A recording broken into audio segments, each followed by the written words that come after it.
APPSC group 2 ప్రిలిమ్స్లో modern Indian history అనేది ఎంత కీలకమో మనందరికీ తెలుసు. మరి అందులోనూ 1916 సంవత్సరం అదొక టర్నింగ్ పాయింట్. ఎందుకంటే లక్నో ఒప్పందం, హోం రూల్ ఉద్యమం ఈ రెండింటి మీద ప్రశ్న లేకుండా క్వశ్చన్ పేపర్ ఉండదంటే అతిశయోక్తి కాదు. సో ఈరోజు మనం ఈ టాపిక్ను జస్ట్ చదవడం కాదు, మాస్టర్ చేద్దాం. పరీక్షలో ఎలాంటి ప్రశ్న అడిగినా సరే సమాధానమిచ్చేలా సిద్ధమవుదాం. ఈ టాపిక్ని మనం 4 భాగాలుగా విడగొట్టుకుని చూద్దాం. ఫస్ట్, లక్నో ఒప్పందం బేసిక్స్ ఏంటి, ఆ తర్వాత దాని ఇంపాక్ట్ ఎలా ఉంది, నెక్స్ట్ హోం రూల్ ఉద్యమం, దాని నాయకులెవరు, ఫైనల్గా దాని ప్రాముఖ్యత ఇంకా కరెక్ట్ ఆర్డర్ ఏంటి. ఇలా స్టెప్ బై స్టెప్ వెళ్తే మనకు పూర్తి క్లారిటీ వస్తుంది. రైట్, మొదటి అడుగు వేద్దాం. ఎంత పెద్ద భవనం కట్టాలన్నా ఫౌండేషన్ చాలా ముఖ్యం కదా. అలాగే ఎంత కఠినమైన ప్రశ్నకైనా సమాధానం చెప్పాలంటే బేసిక్ ఫ్యాక్ట్స్ తెలిసి ఉండాలి. మరి ఆ లక్నో ఒప్పందం వెనుకొన్న ఆ ఫౌండేషన్ ఫ్యాక్ట్స్ ఏంటో ఇప్పుడు తెలుసుకుందాం. చూడండి, ఈ స్లైడ్లో ఉన్న సింపుల్ డీటెయిల్స్ నుంచే కనీసం 2 ముఖ్యమైన ప్రశ్నలు వస్తాయి. మొదటి ప్రశ్న ఇలా ఉండొచ్చు: డిసెంబర్ 1916లో భారత జాతీయ కాంగ్రెస్ మరియు ముస్లిం లీగ్ సంయుక్త సమావేశం ఎక్కడ జరిగింది? ఆప్షన్స్: ఢిల్లీ, కలకత్తా, లక్నో, బాంబే. సమాధానమేంటి? లక్నో. ఇక రెండో ప్రశ్న: 1916 లక్నో కాంగ్రెస్ సమావేశానికి ఎవరు అధ్యక్షత వహించారు? సమాధానం: అంబికాచరణ్ మజూందార్. ఈ 2 పేర్లు, ప్రదేశం గుర్తుంచుకోవడం చాలా చాలా అవసరం. ఇప్పుడు ఈ ఒప్పందంలో అత్యంత కీలకమైన పాయింట్, చాలా వివాదాస్పదమైన పాయింట్ కూడా, అదే ప్రత్యేక నియోజకవర్గం. అసలు దీని అర్థమేంటి? సింపుల్గా చెప్పాలంటే ఒక మతానికి చెందిన ఓటర్లు వాళ్ల మతానికి చెందిన అభ్యర్థులకు మాత్రమే ఓటు వేయగలరు. ఇది కేవలం ఒక ఎలక్షన్ సిస్టమ్ కాదు, ఆ రోజుల్లో రాజకీయ అధికారం కోసం జరిగిన చర్చల్లో ఇదే మెయిన్ పాయింట్ అన్నమాట. మరి ఈ చర్చల వల్ల ఏం జరిగింది? ఇక్కడే ఆ హిస్టారిక్ కాంప్రమైజ్ అనేది జరిగింది. పరీక్షలో డైరెక్ట్గా అడుగుతారు. కాంగ్రెస్ మొదటిసారిగా ముస్లింలకు ప్రత్యేక నియోజకవర్గాల వ్యవస్థను ఏ సంవత్సరంలో, ఏ సమావేశంలో అధికారికంగా అంగీకరించింది? సమాధానం: 1916 లక్నో సమావేశం. బ్రిటిష్ వాళ్లకు వ్యతిరేకంగా ఒక ఐక్యతను చూపించడం కోసం కాంగ్రెస్ ఈ పెద్ద నిర్ణయం తీసుకుంది. ఈ ఐక్యత వెనక ఉన్న నాయకుల పాత్రల మీద వచ్చే ప్రశ్నలు చాలా ట్రిక్కీగా ఉంటాయి. సో ఇక్కడ కొంచెం జాగ్రత్తగా వినండి. కాంగ్రెస్లోనే ఉన్న అతివాదులు, మితవాదులను ఒకే చోటకు తెచ్చిన క్రెడిట్ అనీ బెసెంట్ది. కానీ కాంగ్రెస్ను, ముస్లిం లీగ్ను కలిపి ఒకే వేదిక మీదకి తెచ్చింది మాత్రం బాలగంగాధర తిలక్ మరియు మొహమ్మద్ అలీ జిన్నా. ఈ డిఫరెన్స్ని చాలా స్పష్టంగా గుర్తుంచుకోవాలి. సరే, దీన్ని మళ్ళీ ఒకసారి స్పష్టంగా చూద్దాం.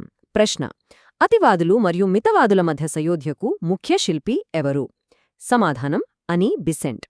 మరో ప్రశ్న: లక్నో ఒప్పందం ద్వారా కాంగ్రెస్ లీగ్ ఐక్యతకు కృషి చేసిన ముఖ్య నాయకుడెవరు? సమాధానం: బాల గంగాధర తిలక్. ఈ 2 పాత్రలు వేర్వేరు, కన్ఫ్యూజ్ అవ్వద్దు. ఈ కోట్ చూడండి: భారతదేశపు ఈ వజ్రం, మహారాష్ట్ర యొక్క ఈ ఆభరణం. గోపాలకృష్ణ గోఖలే గురించి ఈ మాటలు అన్నది ఎవరు అని ప్రశ్న వస్తే సమాధానం: బాల గంగాధర తిలక్. రాజకీయంగా ఎన్ని భేదాభిప్రాయాలున్నా నాయకుల మధ్య ఒకరిపై ఒకరికున్న గౌరవానికి ఇదొక మంచి ఉదాహరణ. ఇప్పుడుదాకా మనం ఏం జరిగింది అనే దానిపై ఫోకస్ చేశాం. ఇప్పుడు ఎందుకు జరిగింది, దాని ప్రభావం ఏంటి అనే విషయాల్లోకి వెళ్దాం. ఈ ఒప్పందం యొక్క ఇంపాక్ట్ మరియు దానిలోని మరిన్ని లోతైన అంశాలను ఇప్పుడు చూద్దాం. ఒకవేళ లక్నో ఒప్పందం యొక్క ముఖ్య నిబంధనలు ఏవి అని ప్రశ్న వస్తే ఈ 3 పాయింట్లు గుర్తుకురావాలి. 1. భారతదేశానికి స్వయం ప్రభుత్వం కావాలి. 2. ముస్లింలకు ప్రత్యేక నియోజకవర్గాలను యాక్సెప్ట్ చేయడం. 3. కాంగ్రెస్లోని అతివాదులు, మితవాదులు మళ్లీ కలిసిపోవడం. ఈ 3 కలవడంతో బ్రిటిష్ ప్రభుత్వంపై ప్రెషర్ పెంచడానికి ఒక బలమైన యునైటెడ్ ఫ్రంట్ తయారైంది. పరీక్షల్లో మనల్ని కన్ఫ్యూజ్ చేసేవి ఇలాంటి ప్రశ్నలే. సరికానిది ఏది, లేదా విచ్ ఈజ్ నాట్ కరెక్ట్. ఇక్కడ చాలా జాగ్రత్తగా ఉండాలి. చూడండి, ప్రశ్నలో లక్నౌ సెషన్కు సంబంధించి ఏది సరికాదు అని అడిగి ఒక ఆప్షన్లో అంబికాచరణ్ మజుందార్ అధ్యక్షుడు కాదు అనిచ్చారు. మనకేం తెలుసు ఆయనే అధ్యక్షుడు అంటే ఇచ్చిన స్టేట్మెంట్ తప్పు. ప్రశ్నలో అడిగింది కూడా తప్పు స్టేట్మెంట్ ఏదో కనుక్కోమనే. కాబట్టి అదే మన కరెక్ట్ ఆన్సర్. ప్రశ్నను సరిగ్గా చదవడం ఎంత ఇంపార్టెంటో ఇక్కడ మనకు తెలుస్తుంది. ఈ లక్నో ఒప్పందం ఒక కొత్త శకానికి నాంది పలికింది. ప్రశ్న ఎలా రావచ్చు: కింది వాటిలో ఏ కాలాన్ని కాంగ్రెస్ లీగ్ ఐక్యతకు స్వర్ణయుగంగా పరిగణిస్తారు? సమాధానం 1916 నుండి 1922 వరకు. ఈ 6 ఏళ్ల కాలంలో ఖిలాఫత్, సహాయ నిరాకరణ ఉద్యమాల్లో వాళ్లు కలిసి పనిచేశారు. ఇది మన జాతీయోద్యమంలో చాలా ముఖ్యమైన దశ. అంతేకాదు, ఈ లక్నో సమావేశం ఇంకో చారిత్రక సంఘటనకు కూడా వేదికైంది. అదేంటంటే, ప్రశ్న: భారత జాతీయ కాంగ్రెస్ యొక్క ఏ సమావేశంలో మహాత్మాగాంధీకి చంపారన్ రైతుల సమస్యల గురించి మొదటిసారిగా తెలిసింది? సమాధానం: లక్నో సమావేశం 1916. ఈ సంఘటనే తర్వాత భారతదేశంలో గాంధీజీ చేపట్టిన మొదటి మేజర్ సత్యాగ్రహానికి దారితీసింది. లక్నో ఒప్పందం అనేది కాగితం మీద ఒక ఐక్యతను సాధిస్తే, మరి ఆ ఐక్యతకు, ఆ డిమాండ్లకు క్షేత్రస్థాయిలో ప్రజల్లో ఊపునిచ్చిన ఉద్యమం ఏది? అదే మన రెండవ టాపిక్, హోం రూల్ ఉద్యమం. ఇక్కడ చాలామంది కన్ఫ్యూజ్ అయ్యే పాయింట్ ఉంది. జాగ్రత్తగా వినండి. ప్రశ్న: భారతదేశంలో మొదటి హోం రూల్ లీగ్ను ఎవరు ప్రారంభించారు? చాలామంది అనీ బెసెంట్ అనుకుంటారు, కాని కాదు. సమాధానం: బాలగంగాధర్ తిలక్. ఆయన ఏప్రిల్ 1916లో మొదలుపెట్టారు. ఆయన తర్వాత సెప్టెంబర్ 1916లో అనీ బెసెంట్ తన లీగ్ను ప్రారంభించి దాని దేశవ్యాప్తంగా పాపులర్ చేశారు. వీరిద్దరితో పాటు ఎస్. సుబ్రహ్మణ్య అయ్యర్ కూడా ఈ ఉద్యమంలో కీలక పాత్ర పోషించారు. కొన్నిసార్లు ఎవరు పాల్గొన్నారో కాకుండా ఎవరు పాల్గొనలేదు అని అడుగుతారు. ఇలాంటి ప్రశ్నలకు ఎలిమినేషన్ పద్ధతి బాగా పనిచేస్తుంది. హోం రూల్ ఉద్యమంతో సంబంధం లేని నాయకుడు ఎవరు అని అడిగితే మౌలానా అబుల్ కలాం ఆజాద్ పేరు గుర్తుపెట్టుకోండి. ఆయన ఆ తర్వాత ఖిలాఫత్ ఉద్యమంలో చాలా యాక్టివ్గా ఉన్నారు. అలాగే టిఎస్ ఆల్కాట్, ఆయన థియోసాఫికల్ సొసైటీ వ్యవస్థాపకుడే కాని హోం రూల్ లీగ్లో డైరెక్ట్గా పాల్గొనలేదు.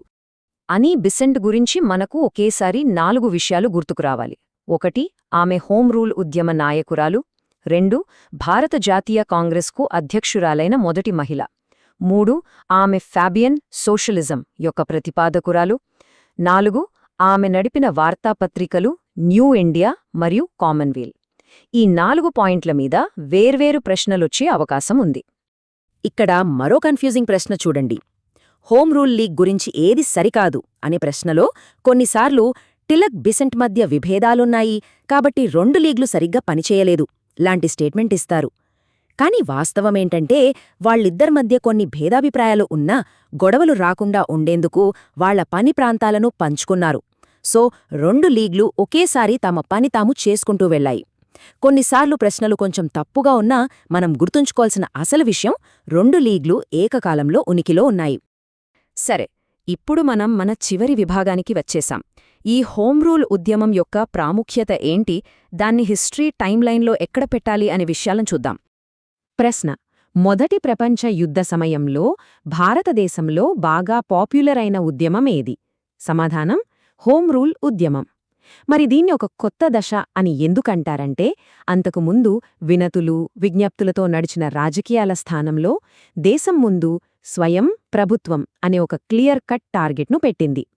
ఇది జాతీయోద్యమానికి ఒక కొత్త ఊపునిచ్చింది. ఇది చాలా ముఖ్యమైన ఫ్యాక్ట్. Direct bit. ప్రశ్న: 1920లో all India home rule league తన పేరును ఏమని మార్చుకుంది? సమాధానం: స్వరాజ్య సభ. ఈ పేరు మార్పు కేవలం ఫార్మాలిటీ కాదు. హోం రూల్ అనే కాన్సెప్ట్ నుండి పూర్ణ స్వరాజ్యం వైపు దేశం వెళ్తున్న ప్రయాణంలో ఇదొక ముఖ్యమైన మైలురాయి. కాలక్రమం అంటే క్రానలాజికల్ ఆర్డర్ ప్రశ్నలు చాలా కీలకం. ఈ టైమ్లైన్ను ఒక కథలా గుర్తుపెట్టుకుందాం. మొదట కాంగ్రెస్లో చీలిక వచ్చింది, సూరత్ విభజన 1907. ఆ తర్వాత బ్రిటిష్ వాళ్లు కొన్ని సంస్కరణలు తెచ్చారు, మింటో మోర్లే 1909. దాదాపు ఒక దశాబ్దం తర్వాత హోం రూల్ ఉద్యమం ఊపందుకుంది 1916. ఫైనల్గా గాంధీజీ నాయకత్వంలో ఖేడా సత్యాగ్రహం 1918. సో కరెక్ట్ ఆర్డర్: సూరత్ విభజన, మింటో మోర్లే, హోం రూల్, ఖేడా సత్యాగ్రహం. ఓకే, ఫైనల్గా ఒకసారి క్విట్ రివిజన్ చేద్దాం. లక్నో ఒప్పందం అనగానే కాంగ్రెస్ లీగ్ ఐక్యత, ప్రత్యేక నియోజకవర్గాల అంగీకారం, కీ పీపుల్ అధ్యక్షుడు మజుందార్, సయోజ్యకర్త బెసెంట్, ఒప్పంద శిల్పి తిలక్. హోం రూల్ ఉద్యమం స్వయం ప్రభుత్వ డిమాండ్ను ప్రజల్లోకి బలంగా తీసుకెళ్లింది. కాలక్రమం: సూరట్ విభజన, తర్వాత మింటో మోర్లే, తర్వాత హోం రూల్, ఆ తర్వాత ఖేడా సత్యాగ్రహం. ఈ ముఖ్యాంశాలు లాస్ట్ మినిట్ రివిజన్కు చాలా ఉపయోగపడతాయి. ముగించే ముందు ఒక్కసారి ఆలోచించండి. 1916లో జరిగిన ఈ రాజీలు, ఏర్పడిన ఈ ఐక్యతలు రాబోయే 30 ఏళ్ల స్వాతంత్ర్య పోరాటాన్ని ఎలా ప్రభావితం చేశాయి? కేవలం ఫ్యాక్ట్స్ గుర్తుపెట్టుకోవడమే కాదు, ఇలా వాటి లాంగ్ టర్మ్ ఎఫెక్ట్స్ని అనలైజ్ చేసినప్పుడే మనకు ఈ టాపిక్పై పూర్తి గ్రిప్ వస్తుంది. అందరి ప్రిపరేషన్ విజయవంతం కావాలని కోరుకుంటున్నాను.